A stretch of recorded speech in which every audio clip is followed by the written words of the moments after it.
तो दोस्तों अगर आप लोग जैब 2024 एग्जाम की प्रिपरेशन कर रहे हो any of the components and one of the component अगर आपका IE and IFS Indian economy and Indian financial system है जिसके लिए आप प्रिपेयर कर रहे हो तो this is the right place to get a lot of information. तो इस कंपोनेंट के प्रिपरेशन से रिलेटेड अगर मैं एस्पिरेंट से पूछूं, बैंकर से पूछूं जिन्होंने ऑलरेडी एग्जाम दे रखा है, तो उन्होंने यही बताया कि this is one of the most difficult paper. पहली बार जब मई में एग्जाम हुआ था 2023 में, मोस्ट डिफिकल्ट पेपर लगा था। क्यों ये डिफिकल्ट लगा था, क्या इसके एस्पेक्ट्स हैं, ये सारी चीजें हम देखेंगे। एंड साथ के साथ डिफिकल्ट होने के साथ साथ उसका अगर आप बुक देखोगे तो उसको पढ़ना थोड़ा सा जो है लैंग्वेज समझना वो सब काफी डिफिकल्ट हो जाता है। तो what is the right strategy, best strategy I would say so as to prepare for IAFS जैब 2024 का अगर आप एग्जाम दे रहे हो तो आई एंड आईएफएस को प्रिपेयर करने के लिए बेस्ट स्ट्रैटेजी क्या होनी चाहिए आपकी। तो that is what we will be discussing and क्या आपको नहीं करना है ये भी हम डिस्कस करेंगे, राइट। तो काफी इंपॉर्टेंट होने वाला है ये वीडियो, एंड तक जरूर देखिएगा, ओके। तो इस चीज को समझने के लिए the first and foremost thing that we can see here is कि हमें इस स्ट्रैटेजी को डिजाइन करना है बेस्ड अपॉन प्रीवियसली जो एग्जाम हो चुका है। अगर एस्पिरेंट्स का, जैसे कि मैंने आपको बताया, एक आप देख सकते हो ये जो लुक है इसमें समझ में आ जा रहा है कि किस तरीके का पेपर जो है आई एंड आईएफएस का लगा था। न्यू कंपोनेंट है, अलॉन्ग विद आरबीडब्ल्यूएम इंट्रोड्यूस किया गया है, and that is why we have an idea of this कि ये जो पर्टिकुलर कंपोनेंट है इसका एग्जाम जो एस्पिरेंट्स ने दिया है उनको कैसा लगा था। So this paper was moderate to difficult होने लगा, एंड मेन बात है कि ये काफी लेंदी पेपर लगा, ओके।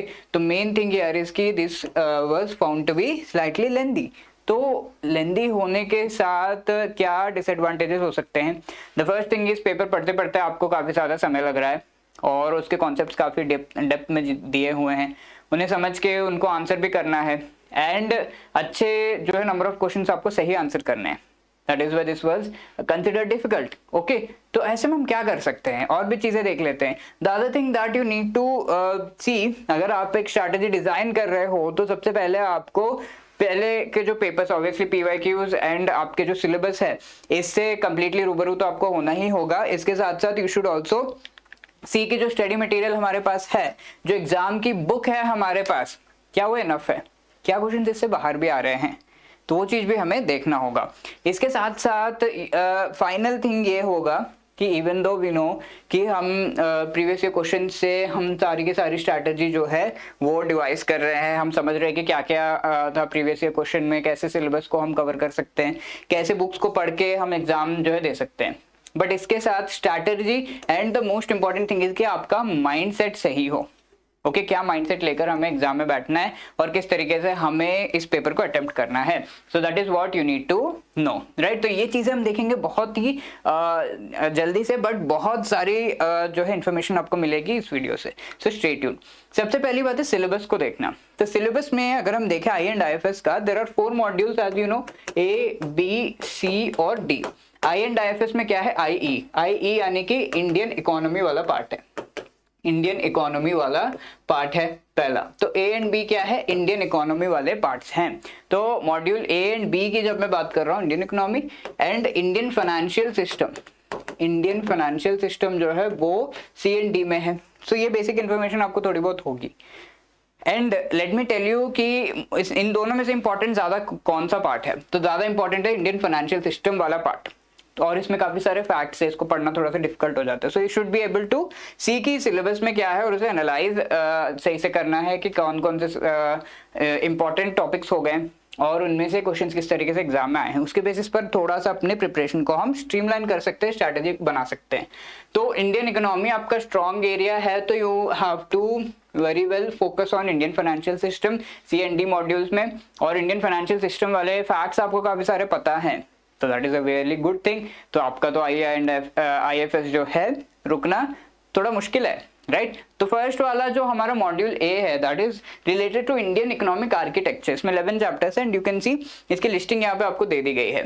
तो ये सारे जो चैप्टर्स है they are related to the Indian economy and ये इंडियन इकोनॉमिक आर्किटेक्चर यानी कि उससे रिलेटेड थोड़े फैक्चुअल इनिशिएटिव्स वगैरह इसमें दिए हुए हैं। तो दिस पार्ट में से बहुत ज़्यादा तो नहीं, बट हाँ क्वेश्चंस तो आते हैं। तो overview of Indian economy, sectors क्या है, इकोनॉमिक प्लानिंग रोल क्या है, प्रायोरिटी सेक्टर का, इंफ्रास्ट्रक्चर, एंड 6th चैप्टर यहाँ पर ग्लोबलाइजेशन से रिलेटेड है। 7th is economic reforms, foreign trade, international economic organization, climate change, issues facing Indian economy। तो let me tell you, अगर हम मई और अक्टूबर के पेपर्स मिला ले तो ऑलमोस्ट सारे टॉपिक्स में से पूछे गए हैं questions, but there are a few topics जिससे रिपीटेडली पूछा गया। तो 2 साल के पेपर होने का आपको फायदा भी है, सॉरी 2 टाइम्स के जो पेपर है, बिकॉज साल में 2 बार होता है, तो 2 बार के जो पेपर्स है वो आपके पास अवेलेबल हैं। You can get it from our team, आप मेल करके जो है उसे ले सकते हो, या फिर हमारे वेबसाइट पर भी अवेलेबल है। तो ये जो पेपर है प्रीवियस ईयर क्वेश्चंस के, that are going to help you a lot, right. तो ये प्रीवियस ईयर क्वेश्चंस ऑलमोस्ट सबसे है, but there are few topics जो ज़्यादा इंपॉर्टेंट है, तो वो हम देखेंगे एंड वो हमारे पहला लेवल बनेगा हमारे स्ट्रैटेजी का। Next module B is related to economic concepts, जो कि बैंकिंग से रिलेटेड है। तो इकोनॉमिक कॉन्सेप्ट्स कौन कौन से, बहुत ही कॉन्सेप्चुअल, जैसे कि नाम है इस पर्टिकुलर मॉड्यूल का, काफ़ी कॉन्सेप्चुअल ये वाला जो है मॉड्यूल है। तो यहाँ पर हम देख सकते हैं 12th चैप्टर में मैक्रो माइक्रो इकोनॉमिक्स हो गया, सप्लाई डिमांड हो गया, money supply, inflation, theories of interest, business cycle, बहुत ही प्यारे अच्छे चैप्टर्स है ये मॉड्यूल बी में। तो कुछ चैप्टर्स हैं जिनसे भर भर के क्वेश्चंस आते हैं, काफ़ी सारे क्वेश्चंस आते हैं, so you should really concentrate on them module B में, उन चैप्टर्स पे डेफिनेटली। ओके, तो यहाँ वो चैप्टर्स भी हम देखेंगे बाय द एंड। तो 19th चैप्टर यहाँ पर आपको दिखने रहा होगा, यूनियन बजट, ठीक है, ये चैप्टर है। तो these are part of module B. Module C में क्या है, इंडियन फाइनेंशियल आर्किटेक्चर, राइट। तो इसमें एक जो है बेसिक फ्रेमवर्क पूरा दे दिया गया है इंडियन फाइनेंशियल सिस्टम से रिलेटेड, कैसे कैसे जो है इंडियन फाइनेंशियल सिस्टम के अलग अलग पार्ट्स हैं। फर्स्ट थिंग इज कि फाइनेंशियल सिस्टम क्या है, बैंकिंग स्ट्रक्चर कैसा है, लॉस क्या है, financial institution development, financial institutions क्या होते हैं, माइक्रो फाइनेंस इंस्टीट्यूशन, एनबीएफसीज क्या है, insurance companies, Indian financial system में रेगुलेटर्स का क्या रोल है, रिफॉर्म्स क्या है, ठीक है, फाइनल चैप्टर। तो ये सारे काफी इंपॉर्टेंट, बट मॉड्यूल से let me tell you is a lengthy module, लंबे लंबे चैप्टर्स हैं, इनको पढ़ने में आपको 2 दिन 3 दिन 4 दिन भी लग सकते हैं अगर आप 2-3 घंटे डेली दे रहे हो तो एक चैप्टर करने के लिए। तो लेंदी है ये वाला पार्ट, तो थोड़ा ध्यान से आपको पढ़ना होगा। By the end we will see कि कौन सा मॉड्यूल आपको पहले पढ़ना चाहिए, क्या सीक्वेंस होना चाहिए, वो भी हम देखेंगे। तो इसके लिए ये टॉपिक्स देखना और उनके नेचर को समझना थोड़ा सा इंपॉर्टेंट है, that is why I am discussing. Module D largest module है ये, एंड लार्जेस्ट होने के साथ साथ मॉड्यूल डी को अगर किसी ने अच्छे से प्रिपेयर कर लिया तो उसका IND-IFS क्लियर होना ऑलमोस्ट 80 to 90% श्योर है, ठीक है। एटलीस्ट 50+ मार्क्स तो आपको मिल ही जाएंगे अगर मॉड्यूल डी क्लियर है और बाकी मॉड्यूल्स आप थोड़ा बहुत प्रिपेयर कर रहे हो, राइट। तो this is one thing that I want to tell you. उसको अप्रूव करने के लिए I have shown the topics here. कितने चैप्टर्स है, 17 चैप्टर्स है, लार्जेस्ट मॉड्यूल है ये पूरा IND-IFS का। But let me tell you, कुछ चैप्टर्स ऐसे है कि अगेन बहुत भर भर के क्वेश्चंस आते हैं, सारे चैप्टर्स हमें बहुत ज्यादा ध्यान से जो है पढ़ने की जरूरत नहीं है, कुछ चैप्टर्स में से बहुत भर भर के क्वेश्चंस आते हैं, तो वो तो डेफिनेटली आपको कवर करना है। क्या चैप्टर्स है, overview of financial market, money market, capital market, fixed income market हो गया, capital market, stock exchange, forex, interconnectedness, merchant banking services, बहुत ही प्यारे अच्छे चैप्टर्स है ये। इनमें जो रूल्स नॉर्म्स है वो भी पढ़ने में बहुत मजा आता है, याद कर अगर 2-3 बार आप पढ़ोगे, रिवाइज करोगे, याद भी हो जाएगा। डेरिवेटिव्स, फैक्टरिंग हो गया, venture capital, leasing, credit rating, mutual fund, pension, insurance हो गया, para banking, real estate, REITs, InvITs, बहुत ही अच्छा मॉड्यूल, राइट। तो yes, it is very scoring and let me tell you, exam में 100 क्वेश्चन आते हैं, 30 के आसपास क्वेश्चन डी में से आते हैं, तो देख रहे हो। तो ये क्वेश्चन अगर लेट से 2 मार्क्स 1 मार्क के हो गए तो ऑलमोस्ट आपका जो है 50 तक रीच कराने में हेल्प कर रहे हैं। Now we have seen the syllabus. अब प्रीवियस ईयर क्वेश्चन देख ले, तो क्या ट्रेंड है, ट्रेंड हम नोटिस करेंगे, we not see all of them but trend देखेंगे। तो पहली बात तो ये है कि क्वेश्चंस मोस्टली हम कह सकते हैं बुक से आ रहे हैं। यहाँ पर आप देख सकते हो एक क्वेश्चन दिया गया सनराइज सेक्टर से रिलेटेड, और आप देखोगे जो स्टेटमेंट्स है यहाँ पर, it is a sector which includes all those activities and purpose consist in exploiting natural resource. तो स्टेटमेंट्स मोस्टली बुक में से डायरेक्ट पिक किए जाते हैं। It is one of that is still in its infancy but has a potential for significant growth, ठीक है, directly book में से पिक किए जाने वाले स्टेटमेंट्स। तो दैट इज वाई बुक को पढ़ना काफी इंपॉर्टेंट है, ये चीज हमें प्रीवियस ईयर क्वेश्चन से समझ में आ रहा है, या फिर बुक जैसा कोई पढ़ा रहा हो तो उसको फॉलो करना जरूरी है। अब क्वेश्चंस के वेटेज को देख लेते हैं। मई और अक्टूबर दोनों एग्जाम्स का अगर हम देखें तो एक मॉड्यूल जो आईआईएफएस में है, जो कि हम कह सकते हैं किंग मॉड्यूल कह सकते हैं इसे। Okay, most of the questions came from module D. You can see ये मॉड्यूल ए का, बी का, सी एंड डी के जो क्वेश्चंस आए हैं, जितने नंबर ऑफ क्वेश्चंस आए हैं उनका आपको ग्राफ दिखाई दे रहा है। तो मॉड्यूल डी जो है, this is the king module, king है, सबसे ज्यादा क्वेश्चंस इसमें से आए हैं। तो that is something that you need to catch up. इसको सबसे पहले जो है पकड़ना बहुत ज्यादा जरूरी है। तो ये ट्रेंड देख रहे हैं हम।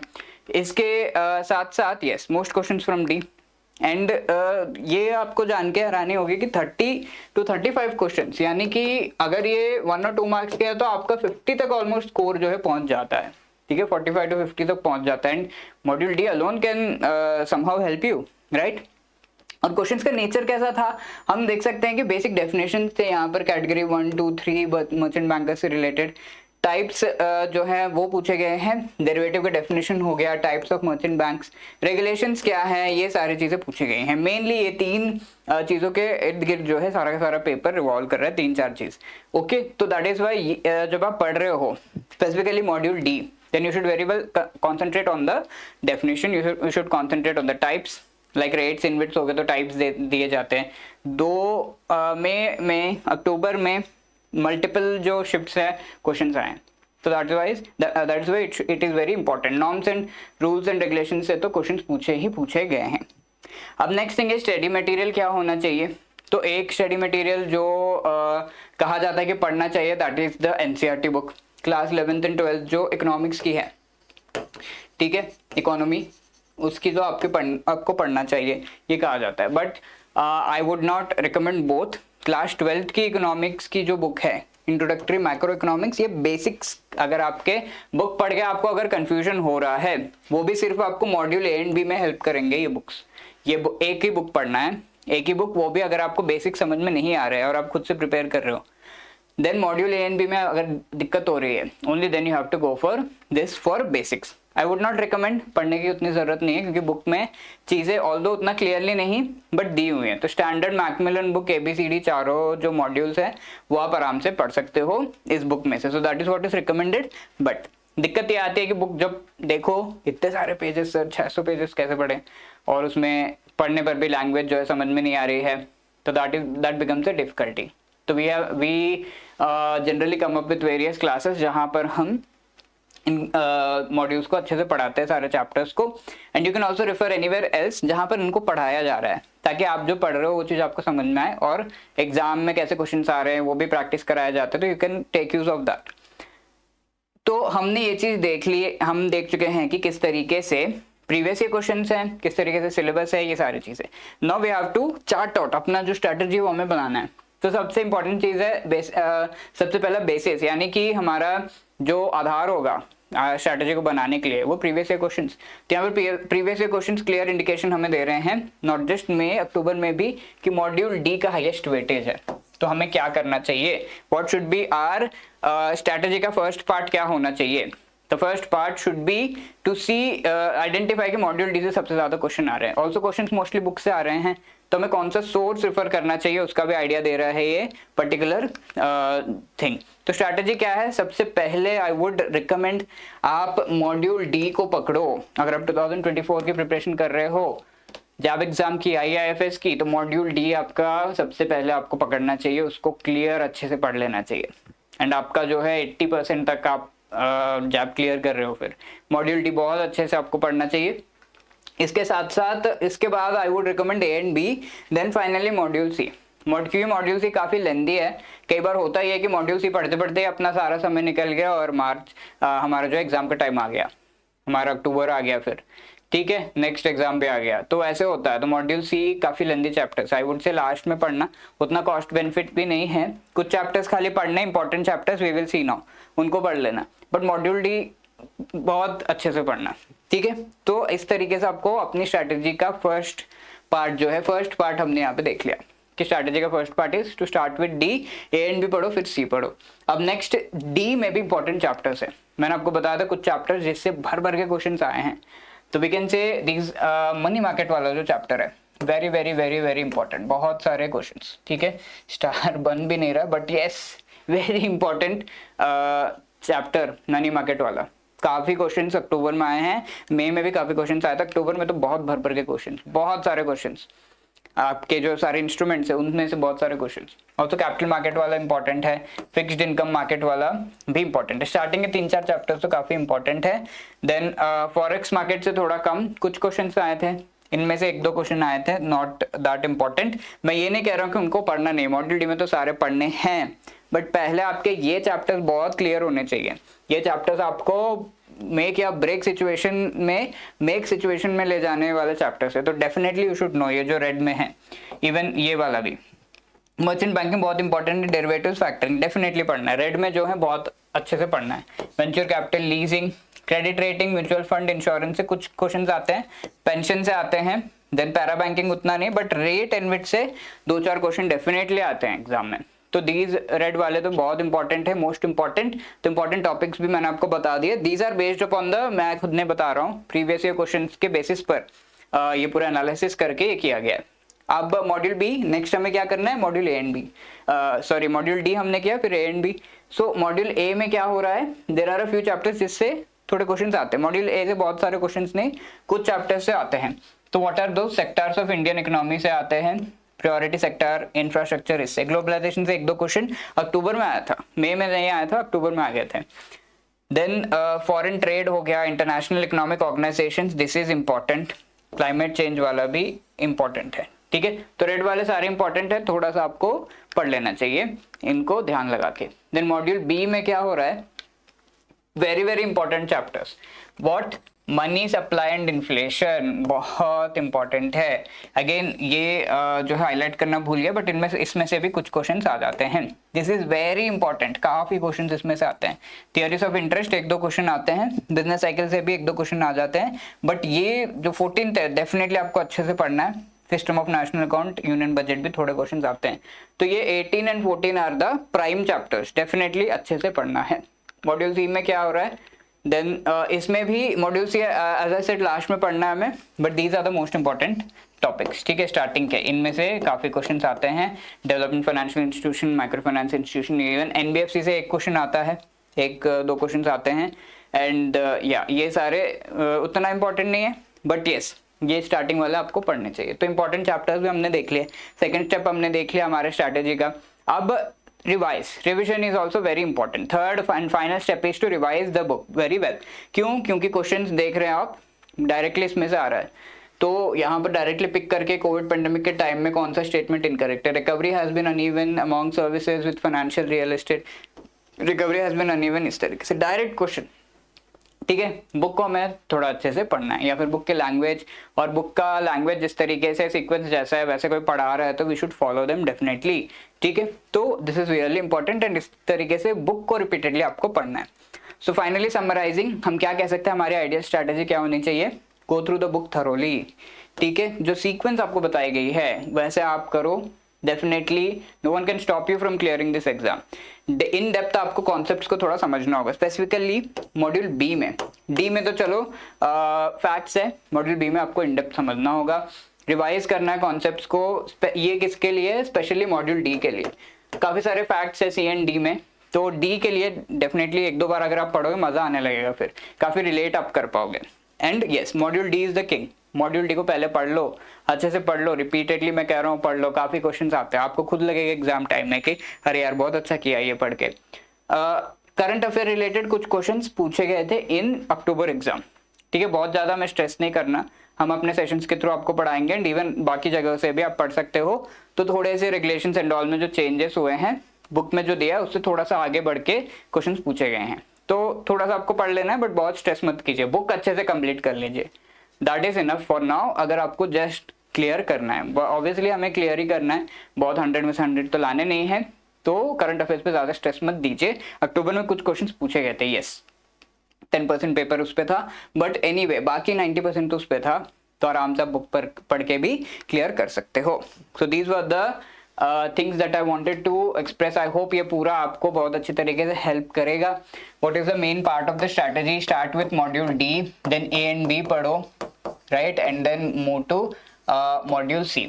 Then also we have to see कि जो क्वेश्चंस है मोस्टली बुक में से आ रहे हैं, एंड मॉड्यूल डी में भी हमने ये देखा कि इंपॉर्टेंट टॉपिक्स सारे जो मॉड्यूल्स में से हैं वो क्या क्या हैं। तो इन इंपॉर्टेंट टॉपिक्स को डेफिनेटली हमें कवर करना है। इवन दो आप मॉड्यूल डी पूरा पढ़ रहे हो, बाकी सब में पूरा नहीं पढ़ पाएंगे सर, तो इंपॉर्टेंट टॉपिक्स तो करो ही करो पक्का, ठीक है। And also revision. तो this will be the final conclusive thing on the strategy. I hope that helps. And इसके अलावा 8146207241 पर कॉल करके अब हमसे कोई भी क्वेरी पूछ सकते हो इससे रिलेटेड। hello@edutap.co.in पर भी आप मेल ड्रॉप कर सकते हो कि आपकी क्वेरी क्या है, how can we help you. You can also let us know कि ये जो वीडियोस है उनकी इन्फॉर्मेशन आपको कैसी लग रही है by giving a comment in the comment section. All the best for your exam. Thank you.